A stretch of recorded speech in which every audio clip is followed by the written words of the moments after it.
Hi, it's Jennifer and welcome to my Flagstaff home. Today I'm talking about setting up my container gardens and my flower boxes. I have always put out these big containers on my back patio, and to me it's sort of the kickoff to summer for me. It just feels like summer when I get my flowers out in those containers. So a few years ago I was looking at a video that was put out by Warner's Nursery. It's a local nursery in town. They have great stuff at their nursery, but they also have a lot of great resources for gardeners on their website. And so on their website they had a video that kind of gives you some tips, some pointers about how to set up your containers so that they look really beautiful. And so this particular video, I think it was called Thrillers, Spillers, and Fillers, and that's the concept behind making these container gardens. And so the idea is that you have one piece in your container that is a thriller, so it's an attention getter. It's the tall plant in the pot, and then you have a spiller, something that spills over the edge, and then you have the rest of it, of course, filled in with your filler plants that are shorter flowering plants. They can be flowering plants or not, but they fill in all the rest of the areas.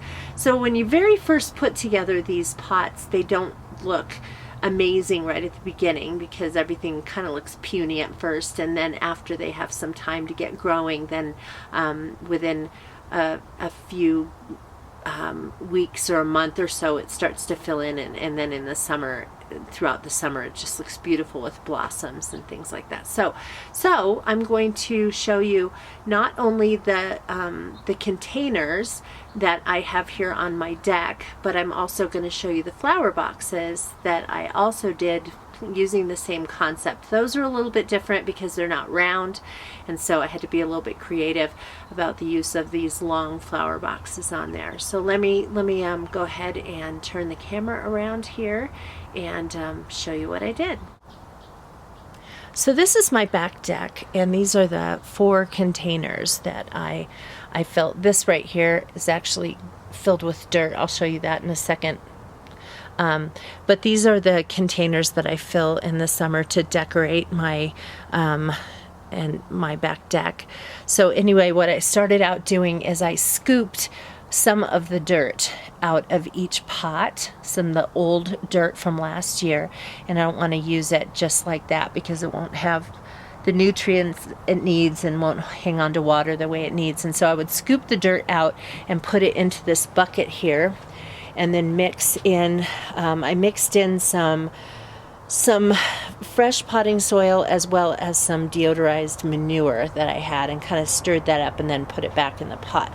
So looking at the concept of thrillers, spillers, and fillers, you can see that in this first pot here I have a daisy-like plant. I can't pronounce the name of this thing. I think it's spelled Euryops, and anyway, it says it's a daisy-like flower, and I've used this before in these pots. They're actually perennials in many areas. I think that we're probably a little bit too cold for this to be a perennial here, but maybe not. But they work really well for these container gardens. So I started with that as my thriller, and then I have this, I think it's called a bacopa, B-A-C-O-P-A, and that's my spiller. As you can see, it's already kind of hanging over the edge of the pot. And then I have my fillers there, and I'm drawing a blank on what those are. I can't remember what those are called, but anyway, so those are my little plants that are fillers. I'll list everything below.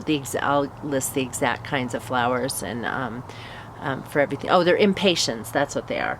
So, but I still will list everything below. So I have those flowers in this pot, and then in this other pot at the very end of my deck. So same configuration of flowers. And then in these 2 middle pots I have the same configuration as well. The thrillers are these cosmos flowers, and then my spillers are cascading petunias. I think they're called ramblin pink. And then again, I have impatiens in there as fillers, and they look really puny right now, but they'll all fill out. The spillers will get really thick and fall over the edge of the pots, and even these thrillers that don't look too thrilling right now will get nice and thick and big, and they just keep putting out flowers throughout the summer. So that is how I have my my pots set up, and then I'll take you in just a minute out to the front to show you my flower boxes. Now, just to show you too, you can see my ugly patio furniture out here. It's actually not ugly, it just doesn't have any cushions on it yet. And if you've seen this in any of my other videos, it's the end of May when I'm filming this, and we hold off for putting our cushions out, especially on the chairs that are out in the middle of the yard, because you can see that they're under pine trees, and the pine trees often spit out sap and drop sap on the furniture, which we can get off of the metal fairly easily, but it ruins cloth cushions. So we're holding off just to make sure that there aren't any more of those drops that are going to be coming down. So that's why it looks funny right now. Anyway, so let me take you out to the front so I can show you my flower boxes and how I sort of applied the same concept of thrillers, spillers, and fillers out there. So this is my front patio. I have 2 flower boxes out here.